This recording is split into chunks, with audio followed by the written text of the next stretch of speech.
নমস্কার বন্ধুরা, দীপাস কিচেনে আপনাদের সবাইকে স্বাগত। আজকে আমি বিরিয়ানি বানাবো আলু আর ডিম দিয়ে। হঠাৎ মন গেল যে বিরিয়ানি করি একটু, তার জন্য অল্প করে আমি বিরিয়ানি করছি আজকে। তো আপনাদের সাথেও একটু শেয়ার করে নিলাম।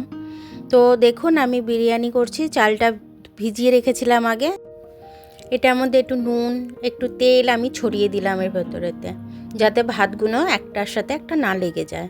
তারপরে এলাচ, লবঙ্গ, দালচিনি এগুলোও দিয়ে দিলাম এর মধ্যে, আর দুটো তেজপাতা আমি এর মধ্যে দিয়ে দেবো। দেখুন, আমি রাইসটা নামিয়ে নিয়েছি আধ সেদ্ধ করে। এখন দেখুন চালটা কীরকম আছে। এখন চাপ দিলে ভেঙে যাচ্ছে, মানে আমি হাফ সেদ্ধ করেছি এটাকে আমি। এবার এটাকে আমি সরিয়ে রেখে এবার আমি আলাদা করে আলু ভেজে নিচ্ছি। ওদিকে ডিমও আমি সেদ্ধ করে নিয়েছি। তো আলুটা নুন দিয়ে একটু হলুদ দিয়ে আমি ভেজে নেব। আলুগুলো আমি হালকা লাল লাল করে তুলে নেব আমি এবারে। আলুগুলো তুলে নেওয়ার পর পেঁয়াজগুলো আমি দিয়ে দিলাম এর মধ্যে। পেঁয়াজটা ভেজে নেব আমি।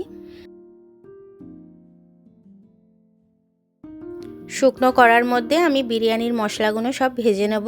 দেখুন, জয়িত্রী ফল নিয়েছি, এখানে বড় এলাচ নিয়েছি, এখানে দালচিনি, লবঙ্গ, এলাচ, সাদা গোলমরিচ, কালো গোলমরিচ সব কিছু আছে এর মধ্যে। সাই জিরা আছে, স্টার আছে, সব কিছু আছে। তো আমি জায়ফলটা একটুখানি ভেঙে নেব, কারণ জায়ফলটা বেশি দিলে খাওয়া যায় না। তো জায়ফলটা একটু ভেঙে নিয়ে আমি এর মধ্যে দিয়ে দেবো। এটা আগে ভেজে নিচ্ছি, পরে আমি সাই জিরাটা ভাজবো। তো এটা একটু ভাজা হয়ে যাক, এর মধ্যেই আমি সাই জিরাটা দিয়ে দেবো। দেখুন, এবার আমি সাই জিরাটাও দিয়ে দিয়েছি, দিয়ে আমি ভেজে আমি নামিয়ে নিয়েছি। পেঁয়াজগুলো হালকা ভাজা হয়ে গেছে, ওটার মধ্যে এবার আমি আলুগুলো ভেজে রেখেছিলাম হালকা, সেই আলুগুলো দিয়ে দিলাম। এবার দেখুন, রসুন নিয়ে নিলাম আমি বিরিয়ানির জন্য। এবার আদা নিয়ে নেব, আদা নিয়ে নিলাম। এবার আমি যে ভাজা মশলাটা রেখেছিলাম সেটাও এর মধ্যে দিয়ে দিলাম। দিয়ে একসাথে আমি এটাকে পেস্ট বানিয়ে নেব। পেস্ট বানিয়ে নিয়ে এটার মধ্যে আমি দিয়ে দেবো।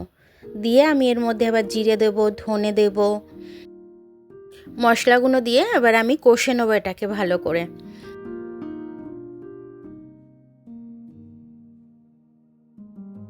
মশলাটার মধ্যে তো হলুদ দিইনি বিরিয়ানির মশলাতে, তার জন্য একটুখানি ওই বিরিয়ানির যে অরেঞ্জ ফুড কালার হয় সেই কালারটা আমি একটু দিয়েছি।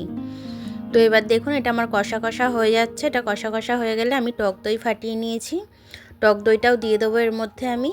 দিয়ে একটু নেড়ে নেবো ভালো করে। এটা আমার কষা হয়ে গেছে। এবার আমি বিরিয়ানিটা সাজাবো। এটা প্রেশার কুকারেই সাজাচ্ছি, যেহেতু আমার অল্প রাইস। তো আমি কাঁচা দুধ ওর মধ্যে দিয়ে দিলাম। দুধ দিয়ে এবার আমি রাইসটা দিয়ে দিলাম। এবার যে আমি আলু আর মশলাটা কষে রেখেছিলাম সেটা আমি দিয়ে দেবো অর্ধেক অর্ধেক করে। প্রথমে অর্ধেক দিয়ে দিলাম, তারপরে আবার রাইস দিয়ে দিলাম, দিয়ে আবার অর্ধেকটা মশলাটা আর আলুটা পুরোটাই দিয়ে দেবো এবার আমি। এবার একটু দুধ দিয়ে দেবো এর মধ্যে আমি। তারপর আমি এর মধ্যে ঘি দেব। ঘিটা ভালো মতো করে দিয়ে ছড়িয়ে দেবো একটুখানি। দেওয়ার পর আমি একটু ফুড কালার দিয়ে দিচ্ছি, যেহেতু বিরিয়ানির কালারটা আসেনি। ব্যাস, আর দেবো না। এবার আমি এটার মধ্যে একটু কেওড়া জল দিয়ে দেবো, একটু গোলাপ জল দিয়ে দেবো। এইসব দিয়ে একটু নেড়ে দেবো আমি। নেড়ে দেওয়ার পর ডিম সেদ্ধ করে রেখেছিলাম, সে ডিমগুলো আমি এর মধ্যে দিয়ে দেবো। দিয়ে এবার আমি এর মধ্যে মিঠা আতর দেব। মিঠা আতর দিয়ে আমি ভালো করে চাপা দিয়ে দেবো। মিডিয়াম ফ্লেমে একটা সিটি মেরে নেবো। তারপরে সিটিটা মেরে নিলে আমি খুলে দেবো এটাকে। খুলে দেখুন, আমার বিরিয়ানিটা হয়ে গেছে। আমি একটা থালার মধ্যে ঢেলে আপনাদেরকে দেখাচ্ছি। দেখুন কীরকম হয়েছে। একটা একটা রাইস পুরো হয়েছে, কোনোটাই জড়িয়ে যায়নি, একদম ঠিক আছে। দেখুন কিরম ঝুরো ঝুরো হয়েছে, একদম একটা একটা রাইস হয়েছে আমার। বিরিয়ানি খেতে মন চাইলে এরকমভাবে হঠাৎ করেই একদিন বানিয়ে ফেলবেন আমার মতো, আমি যেরকম বানিয়ে ফেলেছি।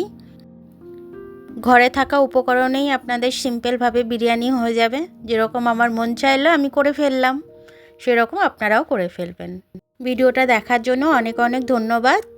ভিডিওটা যদি ভালো লাগে তাহলে লাইক, সাবস্ক্রাইব, বেল আইকনটা টিপে দেবেন। আর যদি ফেসবুক থেকে দেখেন তাহলে লাইক আর ফলোটা একটু করে দেবেন। আবার কাল দেখা হবে নতুন রেসিপির সাথে। ততক্ষণে আপনারা ভালো থাকবেন। আমি আসছি।